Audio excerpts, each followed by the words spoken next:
Pero ahora el tensor, bueno, ¿vos viste algo de tensor, Elías? ¿En dónde? Sí, métodos. Los índices y el tensor métrico, el G y J lo viste. No, creo que no. Bien. Entonces, tensores viste, pero no tensor métrico. No, no, no. De una punta de iceberg. Ok. Ahora vamos a hacer un repaso matemático para después darle a relatividad. Primero, eh, métrico.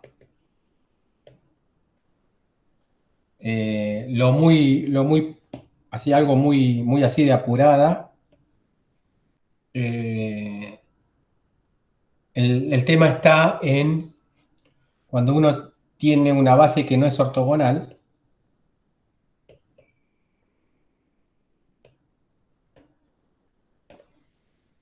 ¿Mm? ¿Cómo hace para trabajar con una base que no es ortogonal? Eh, Bien, uno lo que puede hacer es introducir coordenadas, o sea, eso es lo que vimos en esa clase a la que me refería, introducía coordenadas curvilíneas. Con las coordenadas curvilíneas uno presentaba, por ejemplo, eh, una base que tenía que ver con los gradientes. A esa base la habíamos llamado base covariante, si no me acuerdo, y la contravariante, una base que tenía que ver con los vectores tangentes o las derivadas tangenciales. Eh, Vamos a hacerlo muy sencillito. Si uno tiene, por ejemplo, una coordenada curvilínea, ¿se acuerdan? Uno que estaba expresado, vamos a decir que las alfa y las beta son las cartesianas, ¿sí? Las coordenadas alfa y beta las cartesianas, las que nosotros conocemos como x y y, pero como después vamos a trabajar con las x, lo podríamos poner así, y las x y y curvilíneas. La idea de todo esto que voy a explicar es para poder trabajar con índices arriba y abajo de dónde salen, ¿sí? Para que no sea algo mágico. ¿Mm? Y uno podría trabajar en más dimensiones. Ahí estoy trabajando en 2 dimensiones, uno podría trabajar en la cantidad de dimensiones que quiera. Eh, Fíjense que si esto que está acá representa X, ¿m? Y esta curva representa Y, esta curva que está acá es una curva donde X es constante y esta curva que está acá es una curva donde Y es constante. ¿Estamos de acuerdo? O sea, entonces puede parecer confuso porque cuando uno hace X así y pone el Y así, ¿está bien? Este es el crecimiento, la flechita esta indica crecimiento de X, ¿está bien? O sea, en esta curva X es constante, en la curva Y y en la curva X el Y es constante. ¿Estamos de acuerdo? ¿Entienden lo que Sí. voy? Bueno, Sí. entonces, uno podría pensar, uno se para en este punto y lo que quiere hacer es encontrar un sistema de coordenadas para describir campos en ese punto. ¿Sí? Y uno tiene 2 sistemas de coordenadas interesantes. Un sistema de coordenadas sería eh, este, que indica esta dirección, que podríamos llamar gradiente de X. ¿Ok? El gradiente es con respecto a las otras coordenadas que serían alfa y beta. ¿Se entiende? ¿Sí? Sí. Y ese es, perdón, me equivoqué ahí. Eso es un gradiente de Y. Ya me equivoqué yo. ¿No? Porque si el I constante es esa curva, eso es un gradiente de I. Máximo crecimiento de I. ¿Está bien?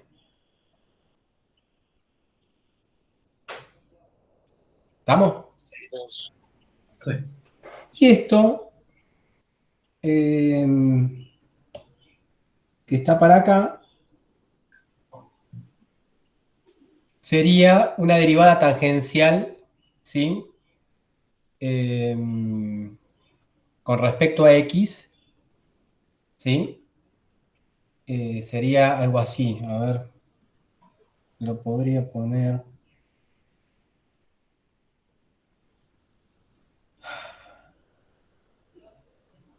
Lo voy a poner así.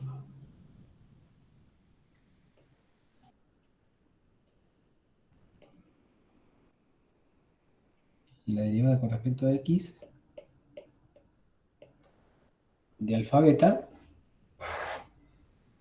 ¿Sí? Fíjense que si alfa beta es mi vector en el espacio, que serían las coordenadas cartesianas, ¿sí? Y derivo con respecto a x, eso me va a dar, ¿sí?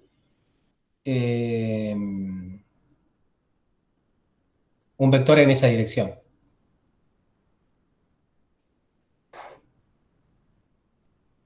¿O no?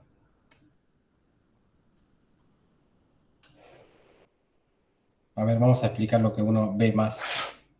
Este vector que está acá,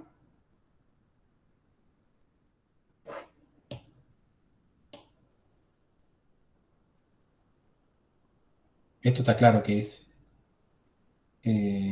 gradiente de x. Eso sí, los vectores rojos los tenemos claros. ¿Mm? Sí. A esos vectores rojos los vamos a llamar E2 y a este EU, con el 1 para abajo. ¿Sí? Sería la base no ortogonal. ¿Ok? En esa base no ortogonal yo podría describir un vector. Pero hay otra base no ortogonal que es, quizás ahora la que estoy más complicado para mostrar.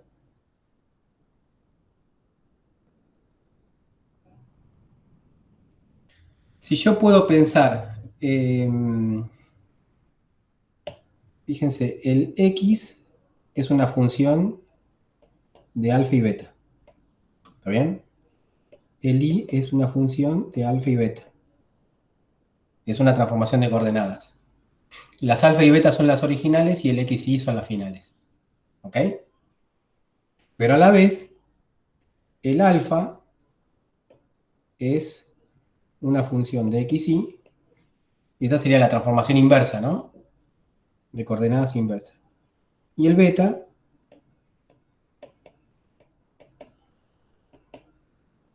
esto sería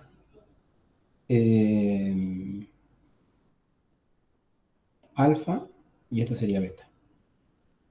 ¿Ok? Entonces, si yo tengo mi vector R,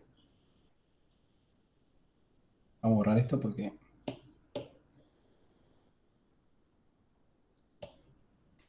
mi vector R, que es alfa de xy, beta de xy, si yo lo derivo a este vector R con respecto a x, ¿sí? Y lo derivo en el punto este en cuestión, que yo estoy centrado acá en, ¿sí? En trabajar, o sea, en el punto P, o sea, este sería el punto P. ¿Mm? La dirección que me va a dar, ¿cuál es?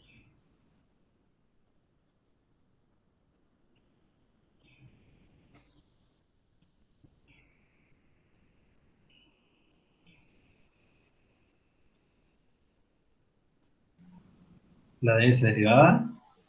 Sí, estoy pensando, ¿eh?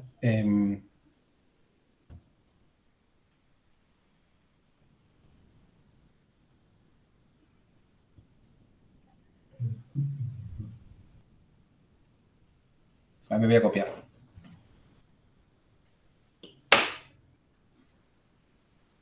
Vamos a copiarnos. Me tildé.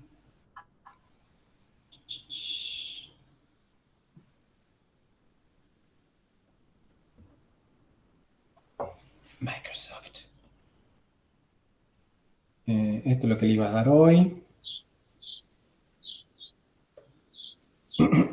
Esto ya se lo dejé colgado.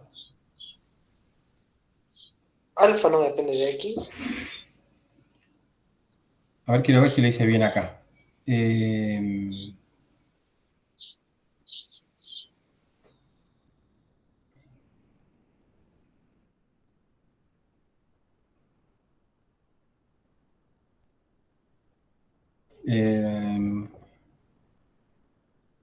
está bien. ¿Ven la formulita ahí? O sea, en azul está lo que yo les puse en rojo. ¿Ok?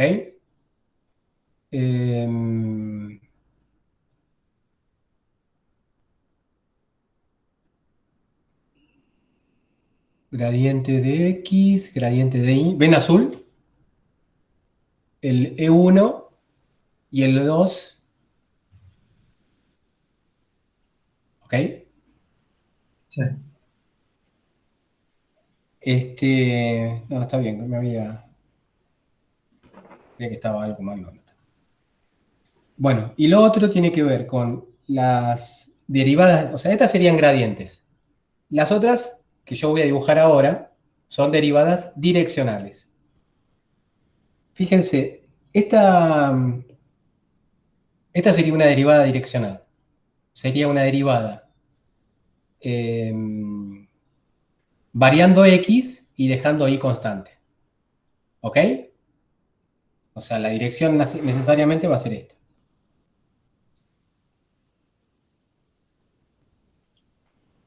Esa sería la derivada con respecto a X del R, o sea, del alfa beta. ¿Mm? ¿Estamos de acuerdo? ¿Mm? Sí. ¿Seguro? ¿Los tres? ¿Los cuatro? Supónganse que el tiempo, digamos que X es el tiempo, ¿sí? Es un parámetro, y que ese es la trayectoria X, el de una partícula. ¿Ok? Sí. Esa trayectoria X de una partícula se establece variando X y dejando ahí fijo. ¿Mm? Fíjense que justamente esa curva es una curva de Y constante, que es como la condición que uno tiene para derivar con respecto a X. Sí. ¿Ok? La otra curva es esta. Es una derivada con respecto a Y de alfa beta. Claro, y ahí con X constante. Lo mismo que antes. Y ahí es con X constante. Fíjense que esa curva justamente es una curva X constante. ¿Está bien? Sí. Lo lindo de todo esto es que si bien mi sistema rojo no es ortogonal y mi sistema negro no es ortogonal, entre ellos son ortogonales en el siguiente sentido. E1 por, a esto lo vamos a llamar, esto sería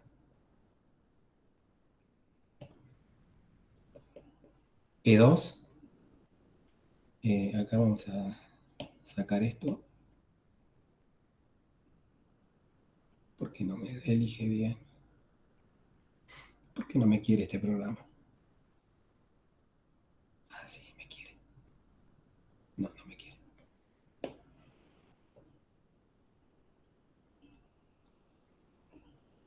Ahí está. Y este sería E1. Fíjense que E1 con E2 son ortogonales, o sea, E1 arriba con el E2 abajo, y al revés, el E1 abajo con el E2 es igual a 0, el E2 con el E1 es igual a 0, ¿lo ven ahí?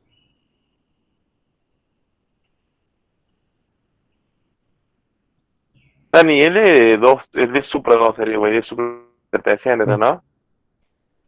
El E supra 2 es este, Ahí está mi llegó. ¿está bien? Fíjate Está obvio. que es Está muy bien. ortogonal con el E sub 1,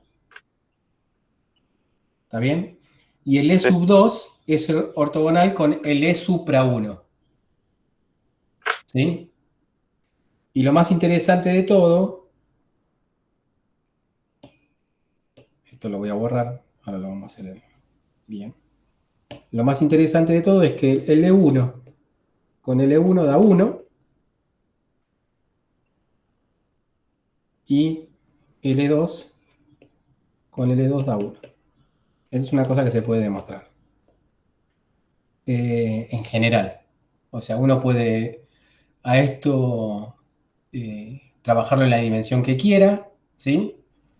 Y uno puede demostrarlo, no es muy difícil demostrarlo porque básicamente lo que hace uno es, por ejemplo, X lo escribe como X de alfa, beta, a la vez este X lo escribe como alfa de X, beta, y el beta, perdón, y, beta de X, y, y esto es la función identidad. O sea, esto que está acá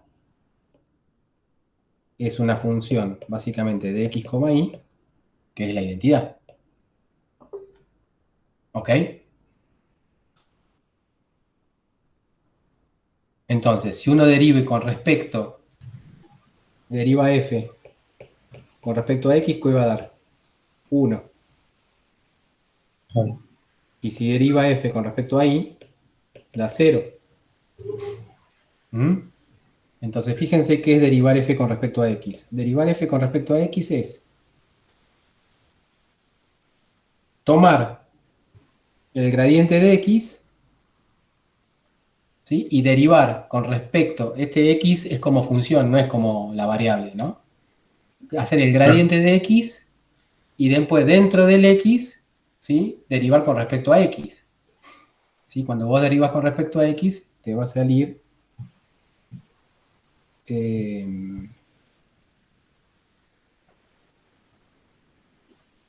queda la derivada de x, vamos a hacerlo bien. La derivada de x con respecto a alfa por la derivada de alfa con respecto a x, más la derivada de x con respecto a beta por la derivada de beta con respecto a x. ¿Ok? Sí. Y esto es igual a el vector, la derivada de x con respecto a alfa, la derivada de x con respecto a beta, producto escalar, Eso es el la gradiente de derivada de X. alfa, claro, la derivada de alfa con respecto a Claro. x, la derivada de beta con respecto a x. Esto es lo que habíamos llamado gradiente de x, ¿sí? Y esto es lo que habíamos llamado derivada tangencial, ¿no?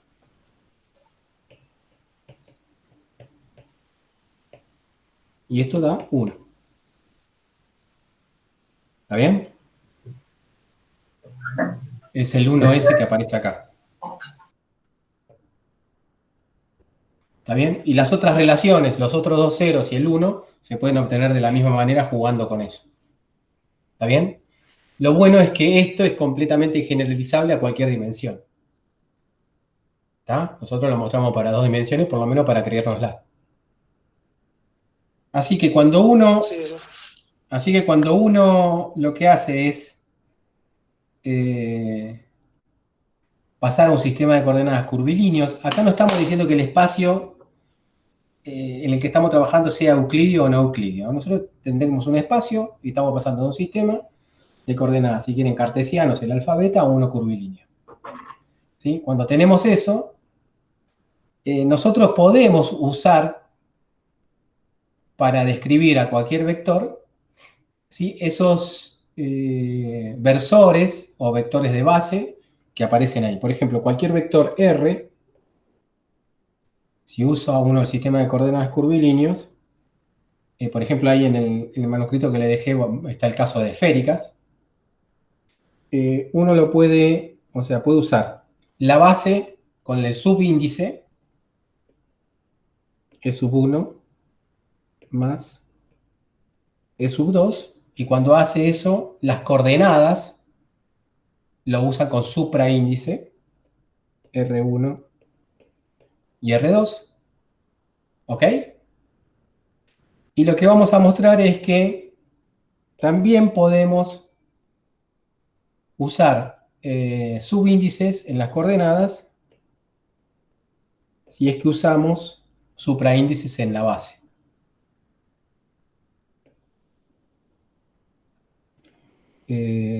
Dos. ¿Estamos? Son dos formas equivalentes de describir un vector.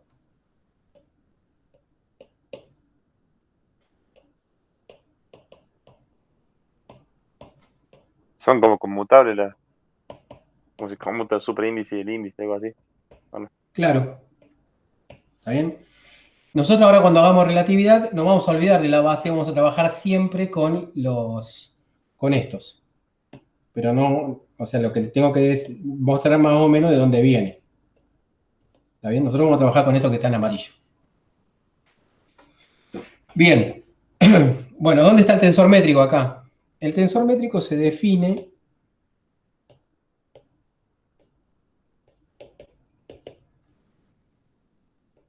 G. Y los dos índices abajo. Ahora voy a poner siempre índices arriba o abajo. ¿Está bien? Van a tener un nuevo significado. Y cuando quiera darle el significado que tenía antes, de alguna manera me voy a arreglar. Pero si yo pongo los dos índices acá abajo, defino esta matriz. O sea, esto va a dar 3 por 3. Bueno, acá estamos en dos dimensiones. Esto va a dar una matriz de 4 por 4, de 2 por 2. Esto se define así. G sub I, fíjense que si están los índices abajo de un lado, van a estar los índices abajo del otro. Yo defino esta matriz. ¿Está bien? Y voy a definir una matriz. Esto es definición. Esas tres líneas significan una definición. Esto también es generalizable a cualquier número de dimensiones. Y voy a definir también el G sub IJ como la matriz inversa G. A ver, vamos a hacerlo así para que quede claro. Vamos a llamar a esto, vamos a llamarlo a esto una matriz. A ver, ¿se entiende si lo pongo así?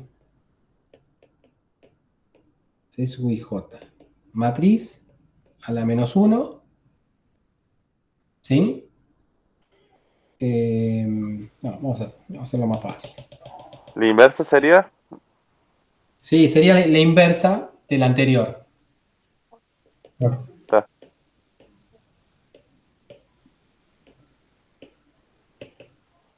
¿Sí? Y lo definimos con los índices arriba. ¿Está? Entonces, cuando uno haga la multiplicación G sub IJ por G sub JL, eso va a dar, fíjese que acá está la suma donde tiene que estar, en J, eso va a dar la delta de Kronecker. Sería una delta y de Kronecker, vamos a ponerlo así no confundimos dónde están los índices arriba o abajo. Sería la matriz de identidad, ¿no? Pero en coordenadas, con los índices. ¿Estamos de acuerdo? O sea, definimos una che, matriz, Dani, un tensor métrico. Sí, ¿se cumple alguna propiedad con los versores esos, los E sub I por E sub J? claro. ¿Es la Ahora, inversa del E fíjate que sub I? acá directamente me olvidé de los vectores tangentes, ¿no? O sea, acá yo mostré esquemáticamente lo que sería la base tangente, ¿no? La base tangente a las curvas. Yo lo que voy a hacer acá es olvidarme un poquitito de eso y, dada una situación, si yo ya tengo los versores y los versores no son ortogonales, no me preocupo si esos versores significan un gradiente, si significan un vector tangente, o sea, no me preocupo más por la cuestión geométrica, sino me preocupo por bueno, yo tengo una base que es ortogonal, obviamente tiene que ser linealmente independiente. ¿Es ortogonal? Lo de siempre. ¿No es ortogonal? Hacemos lo que estoy haciendo yo ahora. Me defino un tensor, una cosa que se llama tensor métrico. Esta es la base que yo tengo, base no ortogonal.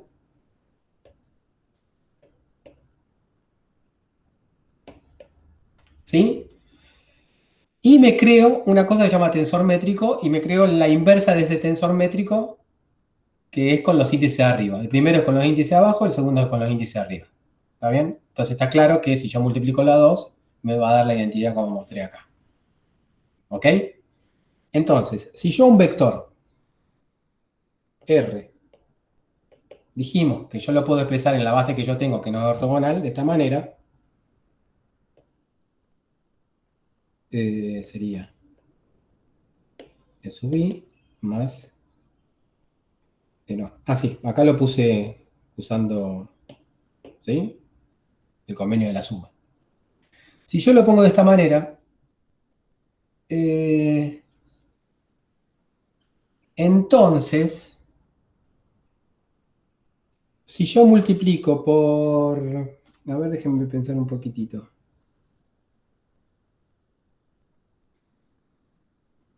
Bueno, veamos qué pasa.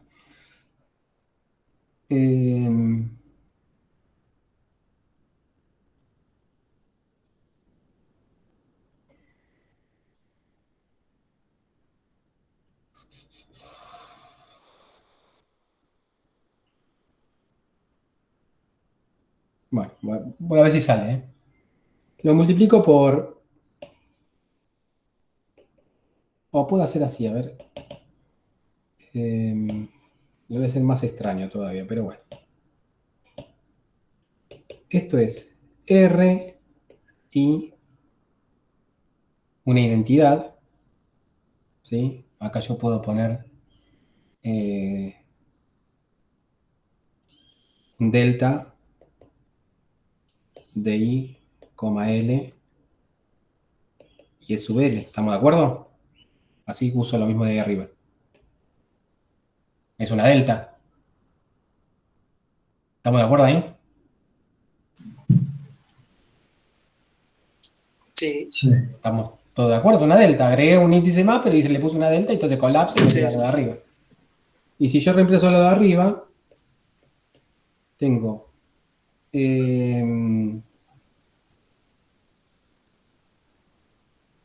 G sub, acá tengo el I arriba,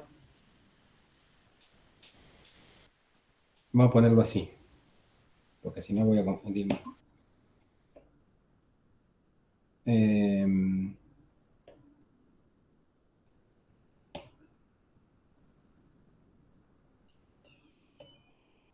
para no confundir, ¿eh? Y L, que es el I, no importa, está bien, la delta lo mismo. Entonces acá me va a quedar G sub L, G sub IJ, G sub JL, ¿está bien? E sub I. ¿Ok?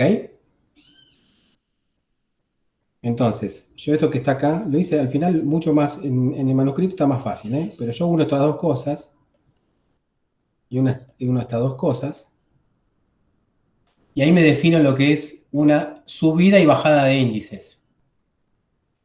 ¿Eh? Entonces, fíjense, ahí voy a tener RL, G sub JL, ¿sí? Y a eso yo lo voy a llamar, eh,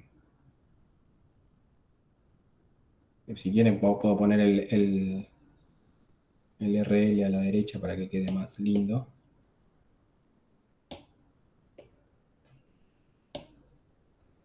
G, JL, RL.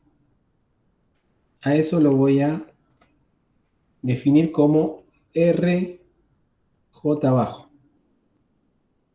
¿Mm? Otra definición. ¿Sí? Y ahora también voy a definir el EI con GI. Acá el EI está abajo.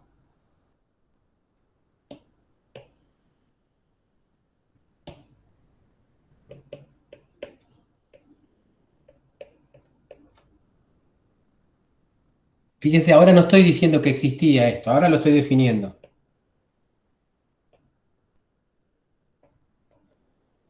¿Está bien?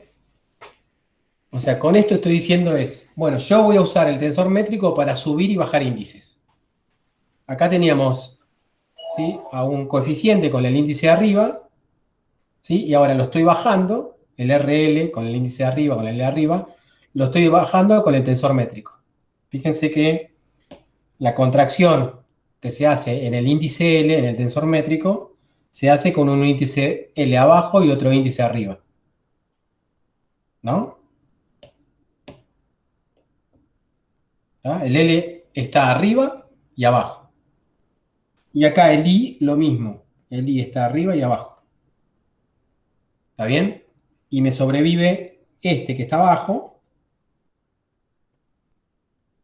y me sobrevive este que está arriba. ¿Está bien? Eso sería una definición. ¿Se entiende a dónde voy? Entonces, nosotros partimos de esto. Bueno, tengo una base no ortogonal y en esa base no ortogonal yo uso para describir un vector. ¿Y cómo lo describo? De esta manera.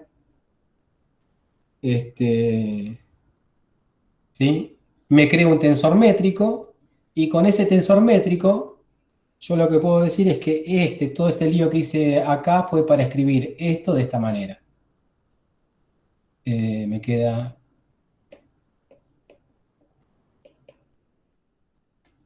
Una cosa que ya habíamos, ¿sí? Lo habíamos hecho de otra manera más geométrica. ¿Está bien? Entonces, yo tengo dos maneras de equivalente de representar un vector. ¿Sí? Usando lo que se llaman las ¿qué se llama? Componentes coordenadas o componentes, coordenadas, no me acuerdo ahora si eran coordenadas o componentes, vamos a llamarle coordenadas, contravariantes,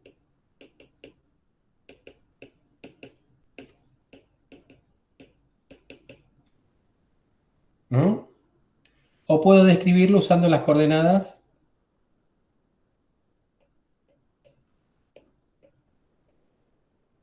covariantes.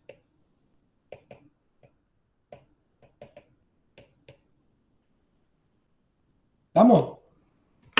O sea, el hecho de que yo tenga una base no ortogonal hace que se me abran dos posibilidades para representar un vector. Una posibilidad de representar un vector es la de la izquierda, usando coordenadas contravariantes, y otra de la derecha, que serían coordenadas covariantes. Obviamente, por lo que dije antes, la de la izquierda tendría que ver con cuando yo uso una base de gradientes, y la de la derecha es cuando yo uso una base de vectores tangenciales. ¿Ok? Una base tangencial. ¿Está? ¿Estamos vivos? Sí. Sí. Fíjense que geométricamente sería una base roja, ¿sí? En esa base roja yo usaría las coordenadas contravariantes, porque la base es covariante, porque tiene los índices abajo, o usaría más la base negra sería la de los vectores tangentes, y en esa base negra las coordenadas que uso son covariantes, porque esos vectores tangentes son contravariantes, tienen los índices arriba. Cuando uno se refiere a contravariante, índice arriba, covariante, índice abajo. ¿Está bien?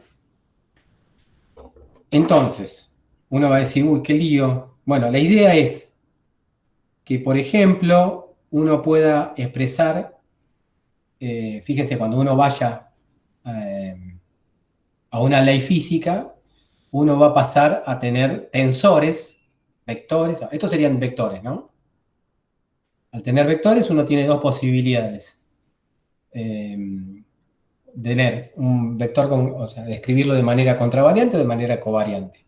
Ahora, cuando uno va subiendo a tensores, esos tensores abren un montón de posibilidades más.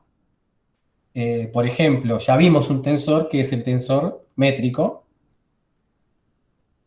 En el tensor métrico ya vimos esto, que serían con dos coordenadas covariantes, o dos coordenadas contravariantes, o podríamos tener la primera arriba y la segunda abajo, o la primera abajo y la segunda arriba.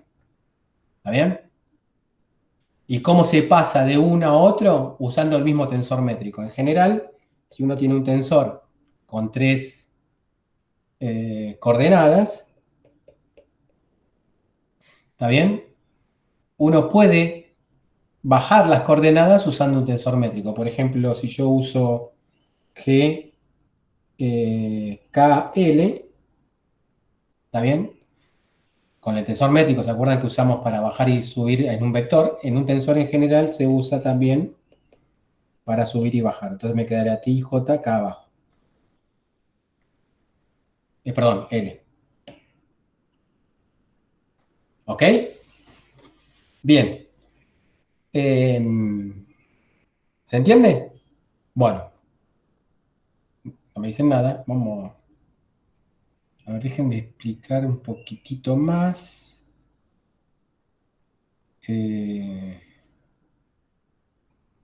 Bien. Si uno quisiera hablar, por ejemplo, del cuadrado del vector R,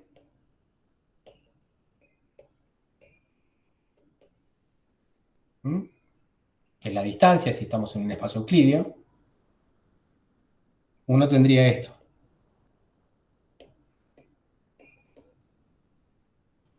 Y esto sería quizá lo más importante, porque si uno lo escribe así y lo escribe al mismo vector de esta manera,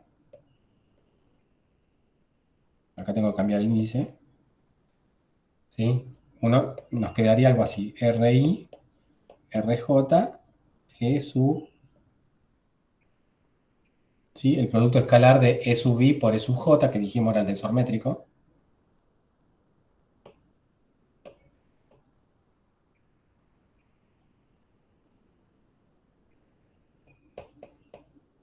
O también lo puede escribir así.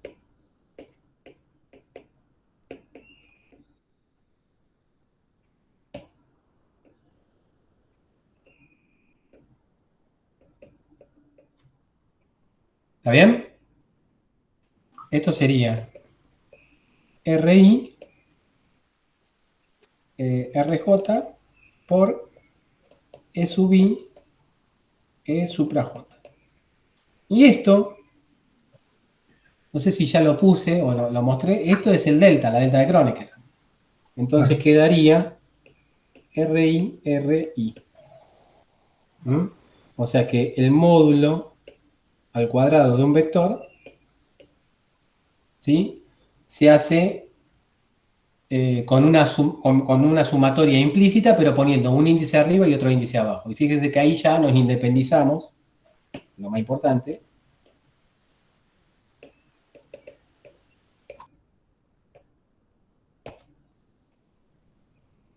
Independizamos con Z, ¿no? Sí. De la base. Sí. ¿Está? ¿Qué es lo que va a aparecer en todas? Ustedes cuando lean el Griffith, ¿sí? Estos vectores E de base, ¿sí? Los contravariantes y los covariantes no van a aparecer. ¿Ok? Lo que van a aparecer son estas cosas. ¿Ok? Se llaman contracciones. Esto es una contracción. ¿Mm? La llamaron así porque me parece que la esposa del tipo que estaba haciéndola en ese momento estaba por dar a luz. Claro. ¿Está? Bueno, pero nos vayamos a... No quiero hablar de la historia.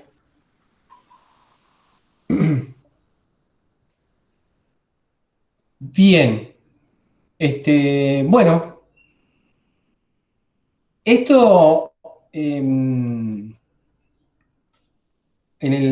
uno podría, para tener un poco de idea más de lo que habla, es pensar en unas coordenadas cartesianas usuales x, y, z, como si fuesen nuestro alfa, beta, gamma, ¿no? Que lo usamos como cartesianas, y pensar en las coordenadas curvilíneas r, teta, phi. ¿Mm? En este caso, ¿sí? Creo que ya lo habíamos visto, lo podrían repasar. Está en el manuscrito, háganlo y así arrancamos de una manera más suave el jueves con las explicaciones. ¿Mm? Les voy a mostrar lo que está colgado.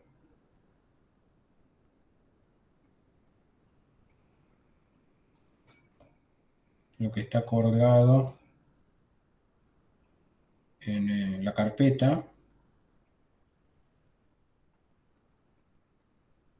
Ahí te tiene que actualizar esto. Porque... ahí está.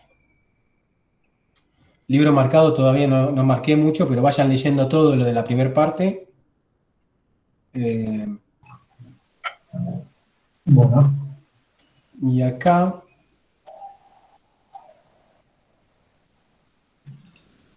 voy cortando la grabación porque vamos a terminar.